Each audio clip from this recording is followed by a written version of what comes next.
Bonjour, bonjour, bonjour, bonjour. J'espère que vous allez bien. Bienvenue à vous sur SOS Docteur TV et dans l'émission Le Plateau du Bien-être.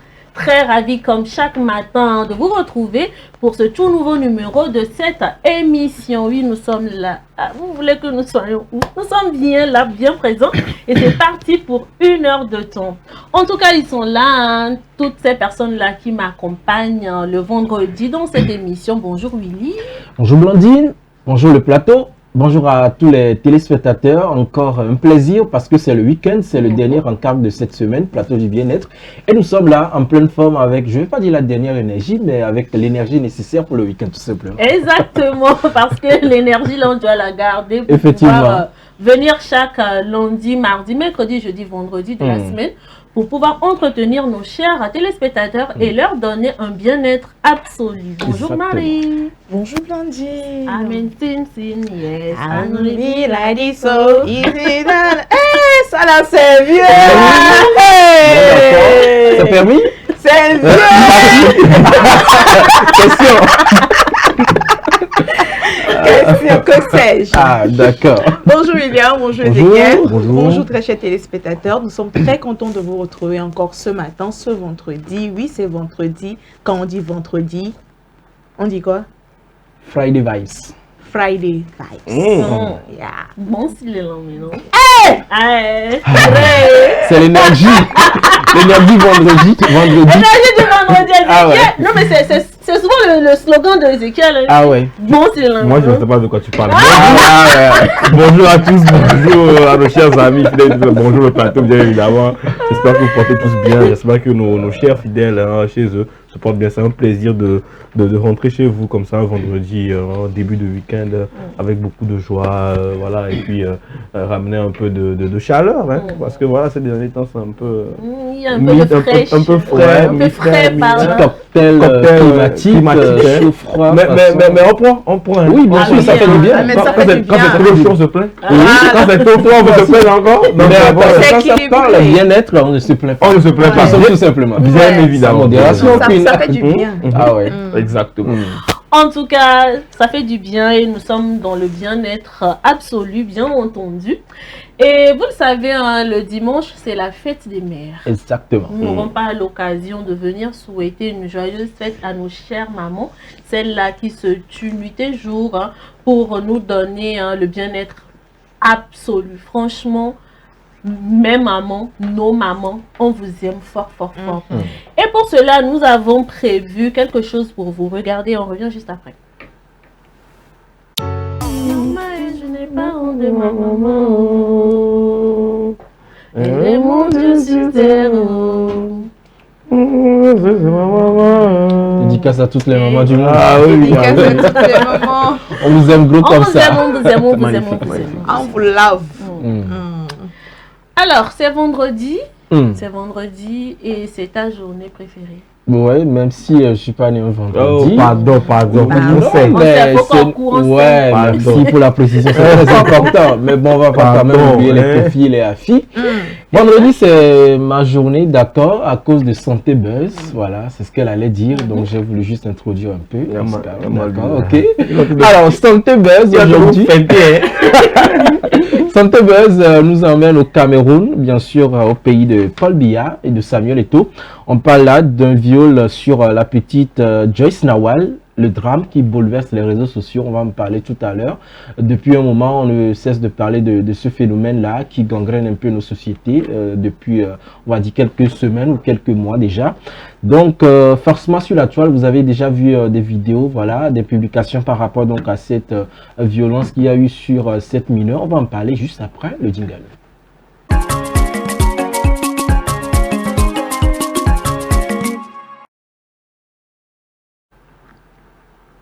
Voilà, je vous le disais tantôt que dans Santé Buzz aujourd'hui, on parle du viol sur la petite Joyce Nawal, le drame qui bouleverse les réseaux sociaux. Alors, je vous expose les faits. L'affaire Joyce Nawal continue donc de susciter de vives réactions, comme je le disais tout à l'heure sur la toile. Il s'agissait donc d'une fillette de 2 ans qui a été victime de viol au Cameroun. De retour à l'école, de l'école, la mère aurait constaté un écoulement de sang sur sa fillette. Et après donc plusieurs études et vérifications de la maman, comme vous le savez, quand les enfants développent un certain comportement inhabituel de retour de l'école, il en ressort qu'en fait, elle aurait subi des pénétrations vaginales et anales. Et dans une vidéo qui est devenue virale, on a aperçu donc la mère de la petite Joyce en pleurs totalement et qui s'était rendue sur les lieux, c'est-à-dire dans les locaux de l'établissement de sa fille, pour demander des explications aux responsables de l'école et naturellement peut-être avoir aussi accès aux images des caméras de surveillance pour essayer d'identifier en fait l'auteur présumé de ces faits-là. Et contre toute attente, elle a été tout de suite renvoyée parce que l'administration considère qu'elle est venue faire des tapages et qu'en réalité l'auteur de ces faits-là serait plutôt quelqu'un de la famille, bien que ça a eu lieu à la maison, parce que quand l'enfant était venu à l'école, il n'y a jamais eu ces genres de phénomènes, il n'y a pas eu de violence. L'école ou bien l'administration de l'école considère que la situation a eu lieu donc à la maison et la maman n'était pas d'accord. Naturellement, vous savez, quand vous êtes maman par rapport donc à cette situation, on parle quand même d'une fillette qui a 2 ans, qui a été donc violée et coup de théâtre, l'administration de l'école, c'est plutôt elle qui porte plainte contre la mère de la victime. Comme quoi, elle est venue faire tapage à l'école et c'est elle qui porte plainte.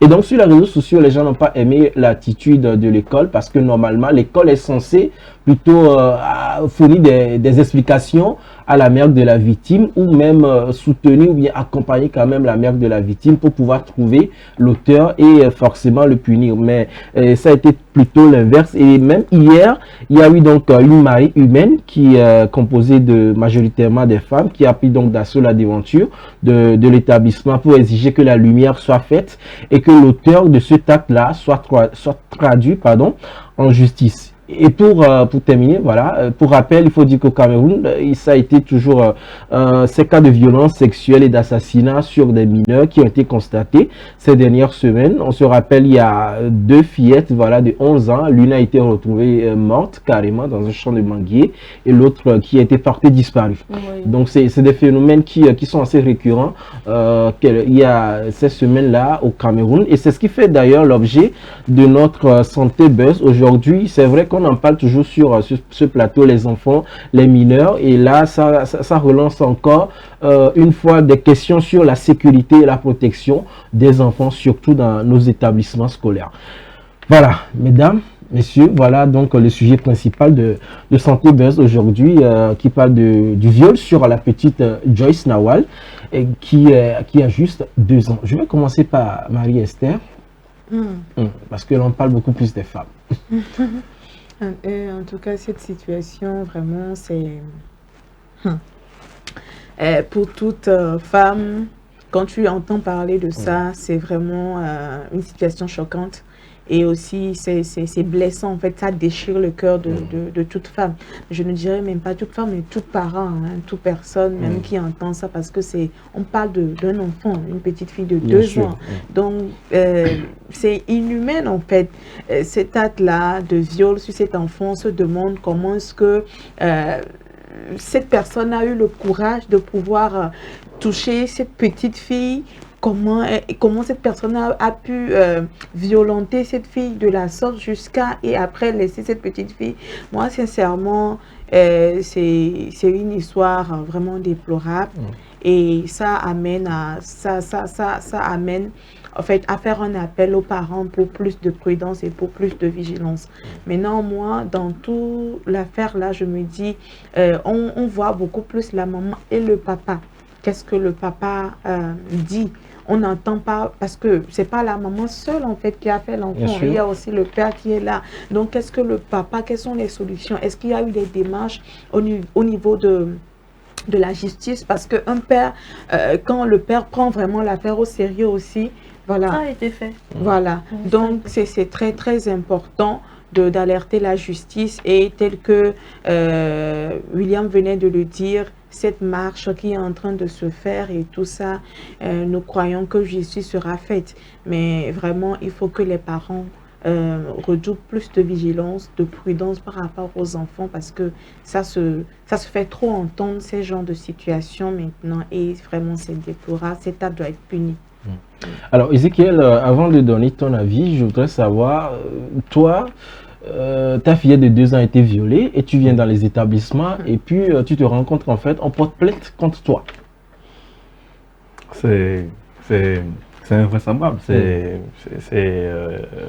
On peut pas s'imaginer cette réaction-là lorsqu'on demande des comptes à un établissement à qui vous avez confié votre enfant et que vous vous retrouvez dans un état piteux.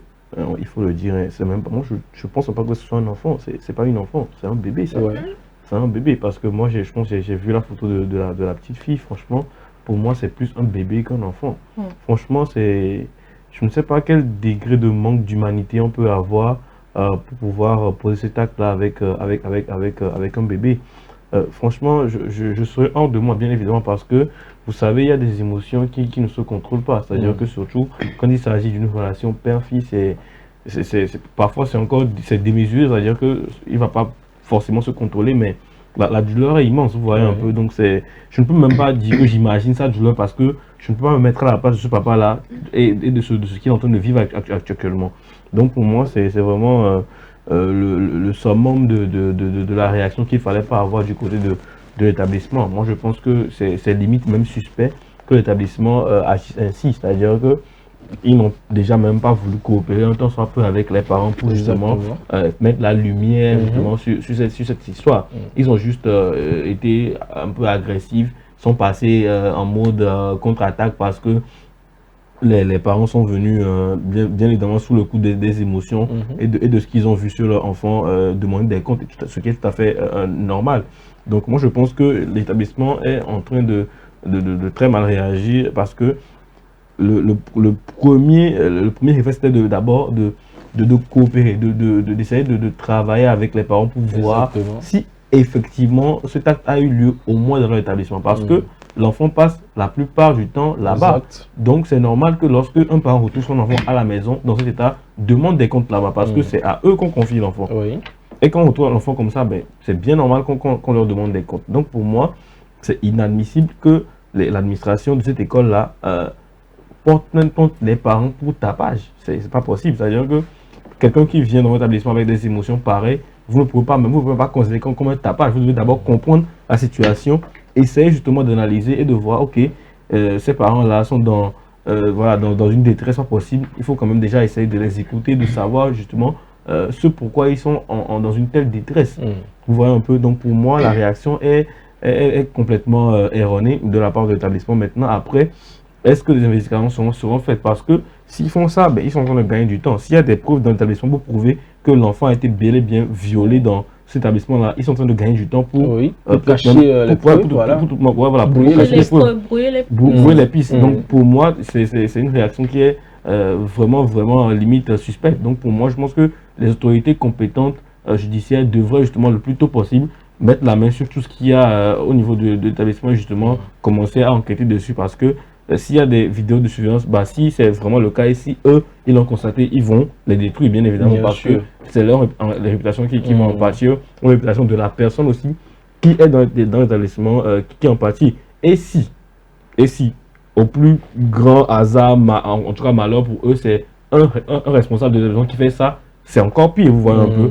Donc je pense que, soit, ils sont aussi un peu dans le déni, ils se disent que c'est pas possible qu'un tel truc puisse arriver dans leur établissement, ils se disent que c'est pas possible parce que ils se disent qu'ils connaissent les gens qui travaillent avec eux, qui sont intégrés, tout ça. D'accord. Confiance. D'accord. C'est-à-dire que moi je veux mettre ça sur le dos du déni parce que on ne connaît jamais assez la personne avec qui on est. Exact. Donc ils se disent que ok, que eux, ils peuvent pas se permettre aussi de douter de leur emploi, etc. Mais le déni ne doit pas pousser à justement repousser les parents qui sont dans la détresse aussi. C'est-à-dire qu'il faut aussi mesurer un peu parfois les sentiments. C'est vrai que la confiance est de l'autre côté, mais de l'autre côté, est-ce que vous voyez la souffrance des parents? Le minimum, c'est de pouvoir mettre à disposition des parents ce qu'il faut pour qu'ils puissent mettre la lumière sur cette histoire, tout simplement. Donc, moi, la réaction des parents est tout à fait normale parce que c'est des moments où on ne peut plus vraiment se contrôler parce que c'est à votre progéniture qu'on a touché. C'est dur d'entendre de telles choses sur votre fille. On dit que votre fille de 2 ans qui est allée à l'école et qui revient avec des marques et puis des écoulements sanguins. Franchement, c'est pas bon à entendre. Donc pour moi, je pense que l'établissement fait une grosse erreur en portant plainte, etc. contre les parents en disant qu'ils ont fait des tapages. Ça sert à rien. Ça va se retourner contre eux, je pense, de toutes les manières. Parce que si il y a eu viol, s'il y a eu viol, s'il y a eu pénétration, je pense que il va falloir faire des tests ADN sur des gens dans l'établissement et faire des tests dans la famille aussi. C'est-à-dire que faut pas juste jeter une seule piste et rester sur une autre piste. Mais voilà, aujourd'hui, les parents sont convaincus presque que ça a été fait à l'école parce que c'était juste après les cours qu'on a constaté ça. Donc voilà, moi je suis en train de tirer parti d'accuser forcément l'établissement, mais le fait de ne pas vouloir coopérer avec les parents est très suspect pour moi. Il devrait normalement au moins mettre à disposition des parents ce qu'il faut pour étudier les pistes qu'il faut pour voir si au moins, en tout cas, du moins mettre la lumière sur leur établissement. Parce que c'est bien de protéger, de dire qu'on a confiance, mais jusque là, le doute plane sur votre établissement. C'est-à-dire que toutes les personnes aujourd'hui pensent, en tout cas 90% pensent que c'est l'établissement qui s'est passé.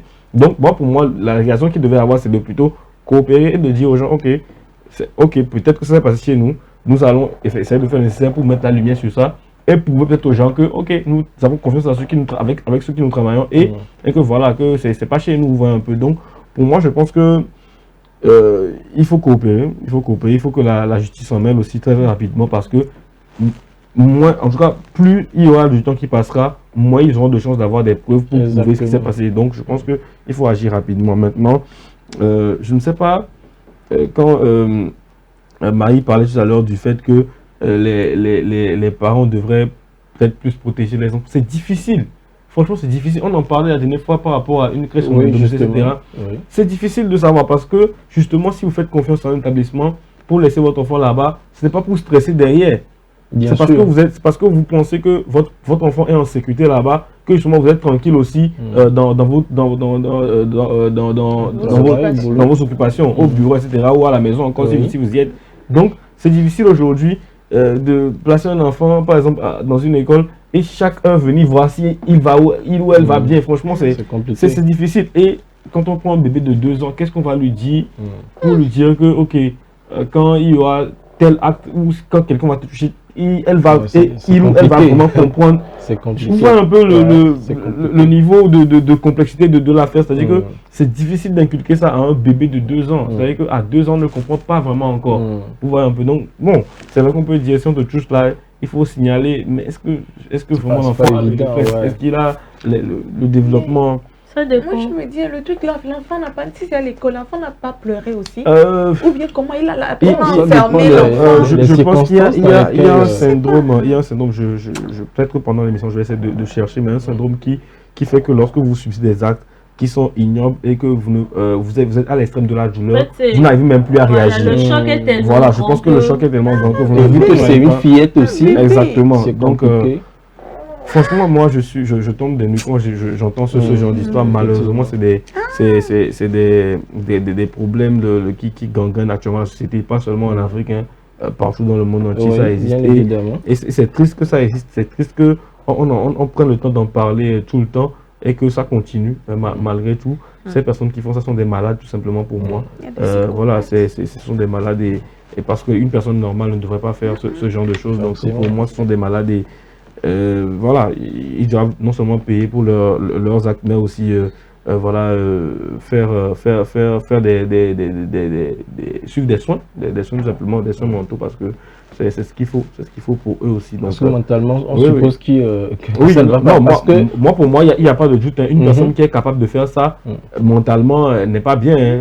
Il y a 2 ou 3 boulons qui ont pété, donc il faut forcément voilà, interner cette personne-là, parce que voilà, c'est une personne normale ne peut même pas penser à faire ça déjà. Maintenant, y penser, puis passer à l'acte, c'est... il y a problème. C'est complètement... C'est dément, quoi. C'est dément. Blondine, je sais que tu es tellement touché par cette situation. Depuis quelques jours déjà, on voit sur les réseaux sociaux cette histoire et franchement, c'est vraiment pénible. On ne cesse d'en parler dans cette émission parce que c'est quelque chose qui bouleverse de nombreuses familles. Il n'y a pas que la famille de la victime. Et ça relance en quelque sorte le débat sur la sécurité, la protection des enfants, surtout en milieu scolaire. Donc moi, quand j'ai appris cette histoire, je me suis posé assez de questions. Je me suis demandé qu'est-ce qui ne va pas. Parce que aujourd'hui, c'est comme si le monde tourne à l'envers. Parce que je ne sais pas quel plaisir on peut prendre à pouvoir torturer une fillette de 2 ans et demi comme ça.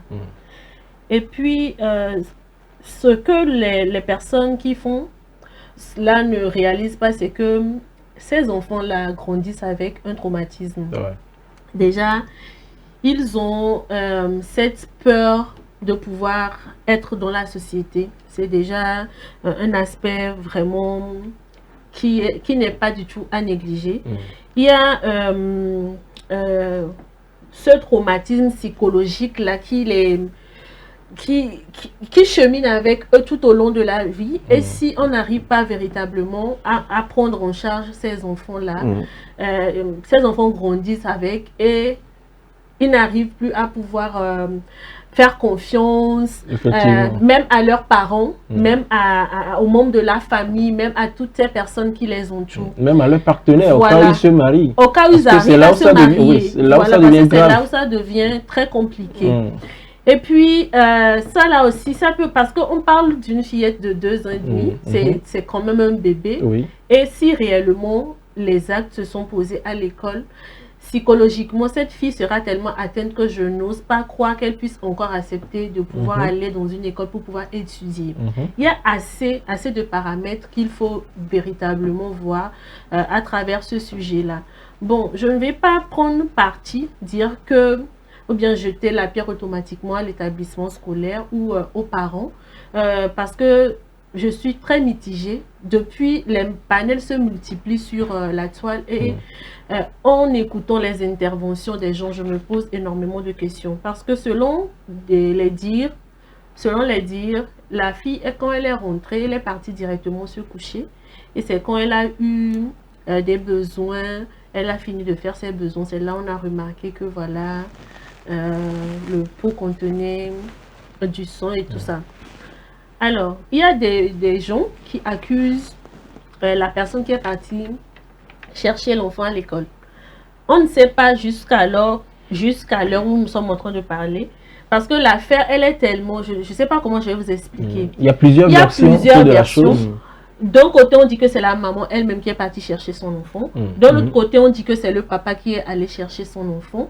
Du coup, on ne sait pas exactement parce qu'aujourd'hui, on ne peut plus faire confiance à qui que ce soit. Effectivement. Si, par exemple, il y a des gens qui disent que, bon, vous jetez la pierre à l'établissement scolaire, mais la personne qui est partie chercher l'enfant à l'école, c'est son papa. Qui est-ce qui nous dit que son papa ne peut pas commettre cet acte-là sur cet enfant-là? Mais c'est justement pour ça que je disais qu'il faut que l'investigation débute, c'est-à-dire que... Dans les deux côtés. Déjà de là où, avant le présumé viol, c'est-à-dire que c'est à l'établissement qu'elle était avant qu'on le constate. Donc, il faut que ça débute de là. C'est-à-dire qu'elle était à l'école. Ok, qu'est-ce qu'elle a fait? C'est quoi son retracé? S'il y a des caméras, il faut regarder. Voilà. S'il y a des caméras à la devanture, regardez qui est venu la chercher.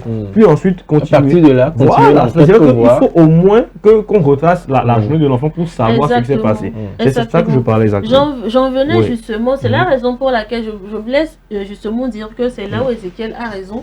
Quand il dit que l'établissement scolaire ne coopère pas. Parce que si vous êtes innocent, si vous savez que vous n'avez rien à vous reprocher, qu'on vient vers vous avec cette histoire, la première des choses à faire, c'est de laisser libre cours à la justice pour pouvoir faire son travail. Voilà, c'est vous refusez que voilà, on ne doit pas avoir assez à temps, on ne doit pas avoir assez à temps. C'est là où c'est suspect. Franchement, c'est suspect. C'est très suspect. C'est vrai que hier, il y a eu les autorités qui se sont déplacées pour aller sur le lieu de la manifestation, c'est-à-dire au niveau de l'établissement scolaire. Ils ont un peu calmé la situation, ils ont promis prendre en charge l'affaire pour que voilà, on puisse véritablement avoir une solution. Et c'est là les gens disent, il y a eu plusieurs cas qui n'ont pas encore été élucidés. Alors aujourd'hui, vous venez encore dire ça. Donc je pense que c'est compliqué. Comme Ézéchiel le disait, c'est très compliqué. Aujourd'hui, on ne peut plus véritablement faire confiance à qui que ce soit. Et il y a beaucoup de mamans qui ont pleuré, il y a beaucoup de mamans qui se sont senties voilà, à la place de la maman, de la victime. Parce que il y en a même qui ont demandé, bon, du coup, est-ce qu'on ne doit plus avoir des enfants? Bon, qu'est-ce qui se passe sûr. qu'est-ce qui se passe dans cette société-là pour que un être puisse avoir, je sais pas, je sais même, cet acte ignoble-là, comment est-ce qu'on peut poser cet acte-là sur une petite fille qui n'arrive même pas encore à véritablement parler?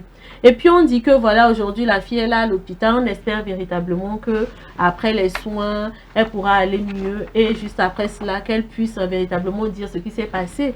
Parce que après tout, pour le moment, elle est dans un état très critique, elle est à l'hôpital. Du coup, on espère véritablement que d'ici quelques jours, elle puisse sortir de l'hôpital, qu'on aille discuter avec elle pour voir si elle arrive quand même à donner quelques pistes. C'est vrai que c'est un enfant de 2 ans et tout ça, mais je pense que dans les discussions avec elle, on pourra essayer quand même de prendre quelques pistes pour essayer de régler cette affaire-là. Et c'est aussi l'occasion pour nous d'inciter les parents à vraiment prendre soin de leurs enfants. C'est vrai qu'on est à l'abri nulle part, mais quand même... C'est compliqué. C'est vraiment compliqué. Prenez soin de vos enfants du mieux que vous pouvez, tout simplement. C'est tout ce que moi je peux dire. Il y a aussi un truc qui me laisse un peu perplexe, c'est que pourquoi il n'y a pas encore d'ouverture d'enquête officielle? Pourquoi ça traîne en réalité? Parce que, c'est-à-dire que les faits sont là. On a déterminé que l'enfant a bel et bien été violé, si je ne me trompe pas. Donc, si les faits sont là et qu'on sait que l'enfant a bien été violé, pourquoi l'enquête n'est pas ouverte immédiatement? Parce que si elle était ouverte immédiatement, elle concernerait bien évidemment et les membres de la famille, en tout cas l'entourage de l'enfant, et l'établissement. Et donc là, le fait de dire on ne montre pas les vidéos de surveillance, on ne veut pas que quelqu'un vienne fouiller dans nos affaires, etc., bah, ça ne resterait plus parce que ça devient justement une affaire judiciaire. Et si le juge donne peut-être quoi, un mandat de perquisition, voilà, bah, forcément. Je pense que c'est ce qui va se faire finalement. Franchement, c'est vite fait. Mais pourquoi ça traîne? Pourquoi ça n'a pas commencé? C'est ça qui me rappelle. Pourquoi ça traîne? C'est des trucs, c'est-à-dire que dès que les faits sont là, on a notifié que l'enfant a bel et bien été violé, ça devient une affaire judiciaire. Pourquoi l'enquête n'est pas encore ouverte? C'est une interrogation. D'autant plus qu'il y a déjà des cas comme ça qui ont eu lieu. Sauf que les gens ont soulevé ça hier jusqu'alors. Voilà. 3-4 jours, je pense. Je pense que moi j'ai pris connaissance de l'affaire il y a 3 jours, je pense. Pourquoi c'est pas encore fait? Franchement, moi je me pose des questions et je me dis que franchement, c'est lent. C'est lent parce que sous d'autres cieux, on aurait même déjà des pistes, des premières pistes pour savoir qui a fait ce truc. Voilà, franchement. Donc, pourquoi ça traîne? En tout cas, c'est l'opportunité pour nous aussi d'inciter. Si les autorités se déplacent pour aller voir voilà, les femmes qui justement sont devant l'école pour protester, etc. Qu'est-ce qui fait que l'enquête n'a pas commencé alors? C'est peut-être que hier, là, ça va commencer, on ne sait jamais. De toute manière, l'affaire n'est pas encore close. Oui, mais donc, pour une affaire qui fait autant de tapage médiatique, c'est-à-dire que sur les réseaux, etc., le premier réflexe des autorités judiciaires, c'est de dire, ok, l'enquête est ouverte. Ça rassure au moins la population. La population dit, ok, d'accord, ils ont la chose en main. Mais quand on ne sait rien, ok, même si vous enquêtez, les gens se disent, mais vous ne faites rien. C'est vrai que l'enquête doit faire preuve d'une certaine confidentialité pour que voilà, ça puisse suivre un bon cours, mais dites au moins que l'enquête est en cours. Là, les gens savent qu'il y a quelque chose qui est en cours. Mais si il n'y a rien qui est en cours, ben, les gens se disent, mais attends, vous faites rien, vous. Donc pour moi, il faut que l'enquête soit ouverte, qu'au moins on ait un communiqué pour dire que, ok, il y a des investigations, pardon, j'y arrive, qui sont en cours sur cette affaire-là. Et là, vous allez voir que non seulement les partis vont un peu se calmer, mais aussi la population va redescendre un peu, puis observer les suites de cette affaire-là. Donc je pense que si ça a commencé, il faut communiquer. Si ça n'a pas commencé, c'est très grave. C'est très grave. Beaucoup de courage à cette maman, à la petite Nawal, également à toutes ces personnes-là, parce que c'est pour elle qui est médiatisée. Oui, justement. Oui, c'est parce que les gens tapent du poing sur la table voilà, qui se déroule tout le temps autour de nous. En tout cas, prenez soin de nos enfants, hein, parce que, vous savez, la protection de l'enfant, ce n'est pas qu'une affaire des parents, c'est une affaire collective, en fait. Que ce soit l'école, que ce soit les parents, que ce soit les amis, genre c'est une affaire très collective et ça doit être une priorité parce que ce sont les enfants qui sont la relève de demain et c'est très important de faire suivre la petite là par un psychologue pour que voilà, elle puisse véritablement guérir émotionnellement. Sinon, franchement, là. Et je pense que c'est ce qui est idéal à faire dans un premier temps, en attendant bien sûr de pouvoir continuer sur les affaires judiciaires. L'essentiel, c'est la bonne santé de la petite. Ouais, Donc exactement. il faudra vraiment y travailler dès maintenant et puis l'aspect psychologique également qui suit, et également activer le sens de responsabilité de beaucoup de parents. Hein. Certes, la protection, tu l'as dit, elle est collective, mais en réalité, quand c'est ton enfant, c'est toi le premier protecteur. Je dis le protecteur même suprême, si je vais exagérer pour les mots, le protecteur suprême de ton enfant. Vérifier surtout les allées et retours. Voilà, oui, sur terre, bien sûr. En plus, cela, j'ai dit si je vais exagérer sur le mot, sur terre. Parce que bon, après tout, c'est Dieu qui fait grâce, hein, parce qu'il a fallu que l'enfant revienne. Moi, je pense que déjà, quand l'enfant revient de l'école, pour tous les parents, lorsque vous détectez des habitudes, des comportements inhabituels, déjà, il faudra converser avec l'enfant, comment tu as passé ta journée, il y a ci, il y a ça. Au moins, ça permet à l'enfant de retrouver la confiance, de vous dire s'il y a eu un problème ou pas. Ça vous permet quand même de suivre l'évolution. C'est vrai que c'est pas facile, mais c'est important quand on est parent, il faut être responsable, on va jusqu'au bout. Parce que bon, la vie de l'enfant, c'est très important, on va pas baisser les bras. En tout cas, beaucoup de courage et voilà, beaucoup de courage à cette famille-là. Et on espère vivement que lumière sera faite sur cette affaire et que ça ne va plus se reproduire parce que la santé des enfants, c'est aussi très important. Alors, on va donc mettre le point final pour la rubrique Santé Buzz aujourd'hui, consacrée au viol sur la petite Joyce Nawal, le drame qui bouleverse les réseaux sociaux. Nous, on continue notre émission Plateau du Bien-être sur SOS Docteur TV, la chaîne utile à télé qu'il nous faut. On observe la petite pause publicitaire, on revient juste après.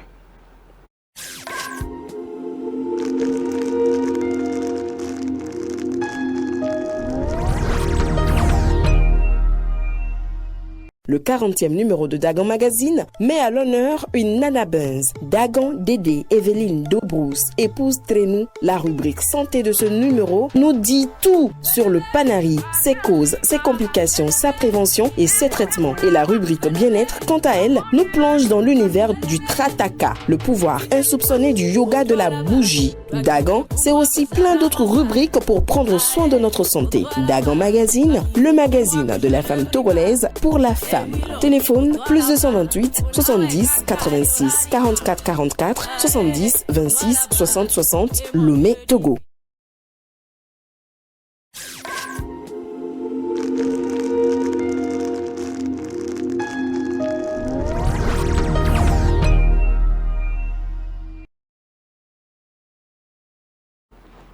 Merci de rester en notre compagnie sur SOS Docteur TV. Vous êtes dans l'émission Plateau du Bien-être. Et nous nous apprêtons comme ça à votre week-end pour qu'elle vous soit nickel, tranquille. Et là, on va parler musique, bien sûr. Bien sûr, on va parler musique. On avait déjà fait l'exercice là le vendredi passé. On va reproduire encore l'exercice aujourd'hui. Puisqu'on a eu des retours positifs. Exactement. Apparemment, ça a marché. Je pense que... N'est-ce pas? Ah oui. Ah oui. On va tous dévoiler notre playlist dans cette émission avant la fin de la saison. Bien sûr. Ah oui, ça c'est clair. Ça c'est clair. Ça c'est clair. On va faire les gens Et puis, bon, je pense que tout doucement, on va vers un album comme ça. Hein. Un album de chansons et puis bon, voilà.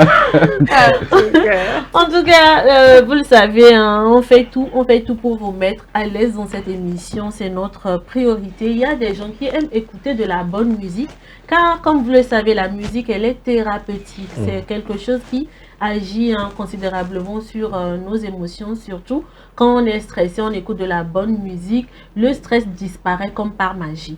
En tout cas, quand on n'est pas ici au studio ou bien à la télé, qu'on est à la maison, il y a des musiques qu'on aime également écouter. Et depuis le vendredi passé, nous nous prêtons à l'exercice là de vous proposer ces morceaux là que nous écoutons pour notre propre bien-être et histoire de vous aider également à adopter cette attitude là. Vous savez que nous ici là, notre priorité c'est votre santé et votre bien-être.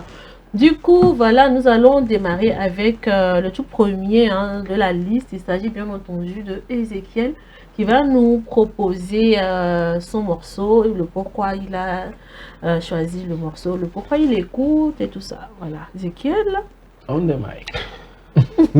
Eh bien, vous savez, je suis déjà quelqu'un qui n'a pas de style de musique particulier, donc je peux passer du Brel à du Chris Brown sans aucun souci. Ça, c'est très vrai. Sans aucun souci. Donc, si vous aviez vu en tout cas la musique que j'ai proposée la semaine dernière qui était de Paki Tienzo, donc c'était un peu de rap, un peu pop. Aujourd'hui, ça sera complètement différent. Ça sera l'opposé carrément de ce que j'ai proposé. C'était plus moderne, c'était plus, comment dire, plus moderne, plus vivant, plus rap, etc. Mais aujourd'hui, c'est plus calme, c'est plus ancien aussi. Mais c'est beaucoup plus doux, c'est beaucoup plus parlant, ça parle beaucoup plus. Donc, je vous propose aujourd'hui d'écouter Michel Berger, donc chanter pour ceux qui sont loin de chez eux, une chanson qui est sortie en 1985 si je ne me trompe pas, dérivée de l'album Différence de Michel Berger, je pense avec des collaborations de France Gall aussi dessus en ces années-là, mais c'est une chanson de Michel Berger qui a écrit après avoir rencontrer des immigrés, des personnes exilées, des personnes seules à l'étranger, etc. Donc, c'était une chanson pour offrir une petite maison en concon à ces personnes-là qui n'avaient, en tout cas, qui étaient très loin de chez eux, évidemment. Donc, on va écouter Loin de chez eux de Michel, chanter pour ceux qui sont loin de chez eux de Michel Berger, et on revient juste après pour que vous me donnez vos avis aussi. Voilà. D'accord. Écoutons.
Voilà, donc c'était ma sélection du jour, Oui. Michel Berger, chanter pour ceux qui sont loin de chez eux. Donc voilà, vous avez dû un peu apercevoir l'idée derrière cette musique, hein, voilà, l'intention derrière la musique, voilà, qui fait chaud au cœur. En tout cas, moi, c'est une chanson que j'écoute souvent, parfois même pour m'endormir. Si peut-être j'ai du mal à dormir, par exemple, parfois je mets un peu en fond et puis ça passe crème. Je dors un peu. C'est un voyage dans le temps. Hein. Ah, oui, oui, oui. On appelle le français. Voilà, mais c'est une musique qui peut aussi être très actuelle parce qu'aujourd'hui, les immigrés, les exilés vivent encore ces difficultés-là d'être loin de chez eux, d'avoir des problèmes administratifs, ou encore de territoire, etc. Donc voilà, ça part toujours de nos jours. Donc voilà, c'est pour ça que c'est une musique voilà, qui me parle beaucoup. Intéressant. Oui, merci beaucoup Ezekiel pour cette sélection. Surtout de nous avoir fait voyager. Ah ouais. C'est là on parle de 1985. 85. On était déjà. Moi, je me rappelle que c'était mon papa qui écoutait ce genre de morceaux et puis je me prêtais au jeu avec, même si je ne comprenais rien dans le temps. Et c'était quand même. J'arrive à cerner le message. Le message, surtout. En tout cas, c'est bien. Tu es old school.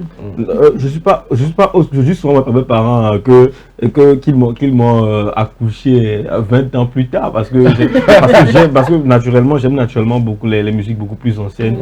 Dans ma playlist, vous allez voir beaucoup de Brel, de Sardou, d'Aznavour, etc. Céline Dion, mais pas les Céline Dion de maintenant, les Céline Dion d'avant, Johnny Hallyday, bien évidemment, le pénitencier que je l'ai bien dont je l'ai bien pu parler aussi, mais tellement une playlist des années depuis 60 jusqu'à 90, mais j'en ai à foison. En tout cas, c'est bien. C'est bien. Parce que moi, ça me rappelle juste C'est bien. CNTT à l'époque, on allait danser, écouter de la bonne musique. Oui. Exactement. On a pris de l'âge. En tout cas, donc, Oui, l'homme a vécu. on a vécu. Je salue Jacques au passage. En tout cas, si on a l'occasion Oui. de répéter cette rubrique-là, en Oui. tout cas, vous aurez l'occasion de découvrir une playlist complètement folle de ma part. N'est-ce pas? Je vous avais dit, chers téléspectateurs, on va tout doucement vers un album, soit une rubrique musicale. Soyez prêts, tout peut arriver d'ici la fin de cette saison. Exactement. Alors, la deuxième personne qui va se prêter au jeu, c'est Marie-Esther. Et là, j'imagine que nous allons écouter du bon Forcément. N'imagine pas, c'est ça. C'est ça ou bien 100% gospel. Je ne sais gospel. pas ce qu'elle a choisi, Mais mais je suis sûre que c'est du bon gospel. En 100% tout gospel. cas, ok. Alors, moi, j'ai choisi la chanson Jésus, je t'aime de Grace Jordan. Voilà. En fait, c'est une chanson qui me parle beaucoup. Ça me rappelle que je dois avoir un cœur d'adorateur, que je dois aimer Jésus. Et sincèrement, ça me parle beaucoup quand je suis là, quand je l'écoute, ou bien quand je passe par un moment, quand je l'écoute, ça Ça te m'aide. fortifie. Voilà, ça m'aide à avoir cette soif. On voit ça sur ton visage. mais- Cette soif-là que je dois placer d'abord le Seigneur en premier et que je dois lui laisser remplir aussi de son amour et que je dois l'aimer. Son amour, c'est lui seul qui aime plus que toute chose. L'homme peut t'aimer aujourd'hui, mais demain, tu ne sais pas. Donc, l'amour de Jésus, c'est ça qui compte pour moi. Il est plus que tout. L'or et l'argent, il est plus que tout. Donc, voilà un peu. Amen. Donc, Grace Jordan de Jésus, je t'aime de Grace Jordan.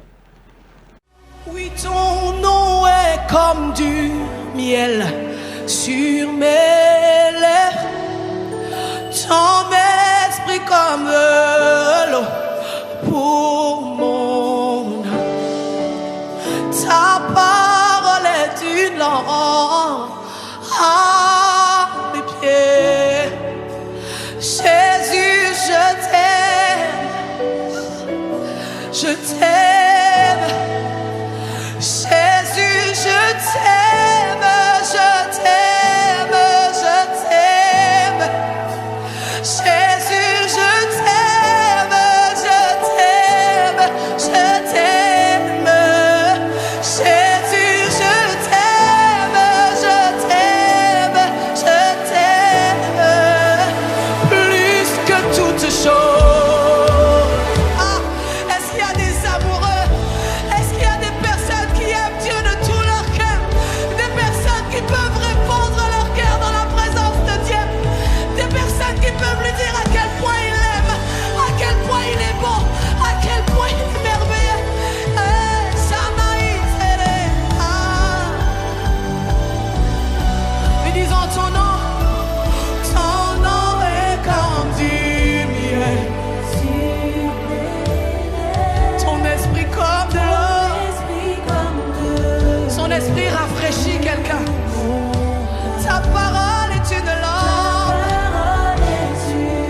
à mes pieds. Jésus, je t'aime. Dis encore ton nom, ton nom. Ton nom est comme du miel sur mes lèvres. Ton esprit comme de l'eau. Oh, que ton esprit rafraîchisse. Oh, ta parole est une lampe. Oh, en toi, il n'y a plus de confusion. Oh, Jésus, je t'aime. Moi, je t'aime. Dis, Jésus, je t'aime. De tout mon cœur, moi, je t'aime.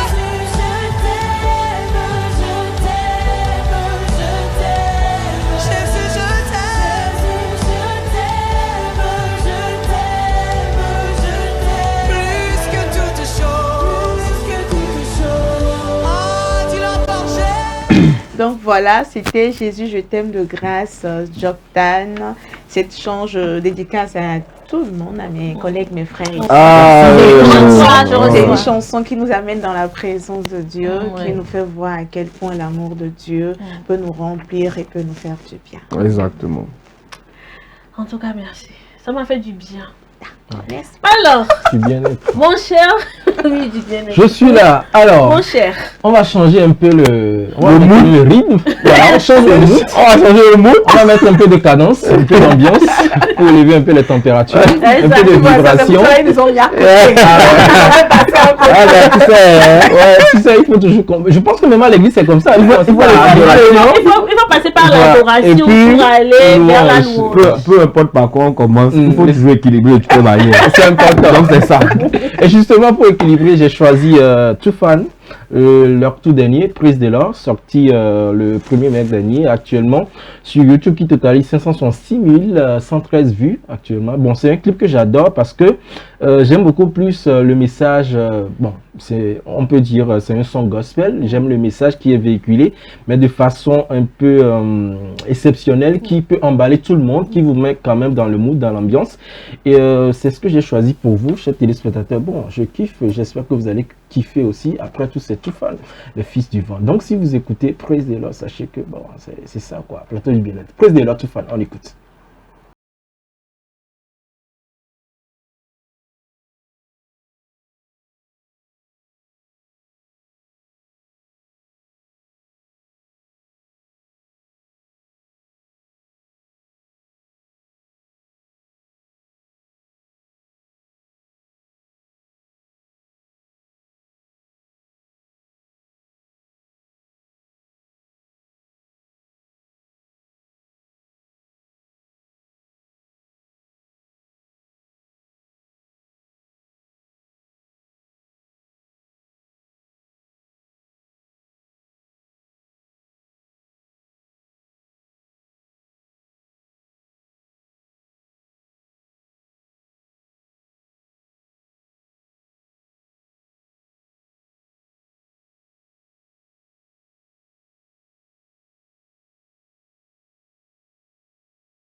Too Fan que j'ai choisi pour vous, Praise the Lord. Alors, pour vous qui n'avez pas bien cerné le message, j'aime bien la partie de Barabas. Faya be faya sitena fight no time to cry sitena haya tapukora biketi katama usoboli satine ketine ke viole yola praise the Lord. Ah, j'aime ça. Marie-Esther. Maintenant, tu as compris le message maintenant? Le message est passé. Let's go. En fait, c'est une forme d'adoration également pour dire merci à Dieu. Et justement, vous savez, quand on passe par Jésus, je t'aime, et que ça donne praise de l'or, on glorifie Dieu, alors là, on est à l'aise, on est comblé. Et puis, bon, on fait son malin, quoi, n'est-ce pas? Donc, Blandine, tu te lances cette fois-ci? Exactement, je me lance avec le titre Fais ton malin, pardon, de José, un morceau afro-urbain sorti en avril 2026. Alors, qu'est-ce qu'il faut savoir sur le morceau? La chanson parle principalement de confiance en soi, de style de vie et de réussite. José y adopte un ton léger comme on aime, hein, festif et vraiment assumé. Le refrain « Fais ton malin » encourage à profiter de sa réussite sans trop écouter les jaloux. On retrouve des expressions populaires et des références au paraître, à l'élégance et à l'ambiance festive. Je ne veux pas trop parler. Écoutez, on revient juste après.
Voilà, il faut assumer qui on est, ne pas avoir honte de réussir. On le dit tout le temps dans cette émission. Forcer. Faut faire un peu Voilà. de malin. Hein. Et surtout, C'est normal. Hein. Et surtout ne pas écouter les critiques, les haineux, les jaloux, les aigris. Faut avancer quoi. C'est Fais ça. ton malin C'est puis ça. avance. C'est ce que Malheureusement, je vais pas porter mes Marie veilles fait ici. souvent. Sinon tu vas faire ton malin. Lunettes de soleil. Oh, déjà, c'est avec les vrais, tu fais malin. Certaines personnes le disent. Je vais trouver ça. À bas les jaloux. En tout cas, le malin c'est très important. À un moment donné, il faut sortir de la modestie, faire un peu de Ouais, malin. c'est Hein. Ça, important. je ne fais de mal à personne. Hein. Bien sûr. C'est l'excès qui n'est pas bon. Ouais. Pardon. Mais de temps en temps, Fais ton malin, fais-toi plaisir, c'est tu important. vas me chanter ça. Fais ton malin. Prochainement, Fourrer On s'en fout quelqu'un. de quelqu'un. c'est ça que je vais amener. Bien Lily, c'était ça ma sélection du jour. Intéressant, donc on a fait le tour avec nos choix musicaux concernant donc ce week-end. Donc ce week-end, à vous de voir hein, entre les morceaux qu'on vous a présentés tout à l'heure, Je t'aime Jésus de Grace Jordan. Pour le Michel dimanche. Berger, voilà. Pour le dimanche, oui. Pour toi, ça peut aller. Non, pour le dimanche, oui. dimanche, Ouais, pour le ouais. dimanche. Je t'aime Jésus pour le dimanche, ça peut faire un bon mood. Ouais, Par pourquoi contre, pour pas. moi, le samedi matin, pendant le Pourquoi pas ménage, dès ce soir même, Ouais. tranquille, en Ouais, train de se reposer. ça peut passer Ça le aussi. fait. Presque de là en plein week-end. le Ah oui, en samedi plein soir. week-end, dans plein bruit, hein, Ouais, c'est en plein important. bruit. Et puis, on se semaine, tire avec ouais. faites ton malin pour Aussi dimanche, gonfler samedi, l'énergie exactement. pour entamer la dimanche. semaine. Voilà. Donc, Voilà. le week-end est rempli pour vous. Ah ouais. Faites ce que vous voulez. Et surtout, prenez soin de vous. Donc, on va devoir mettre le point final. Oui, exactement. Les amis, vous permettez? Ouais, Donc, on va exactement. mettre le point final. On remercie donc Apollinaire, toute l'équipe de la régie, Monsieur Patrick et voilà, tous ceux qui ont travaillé donc pour la diffusion de cette émission. Merci Marie-Esther, merci Ézéchiel, Avec plaisir avec toujours. merci Blondine, merci à vous chers téléspectateurs pour la confiance sans cesse renouvelée. Excellente suite de nos programmes sur SOS Docteur TV. Bon week-end, prenez soin de vous, à très bientôt.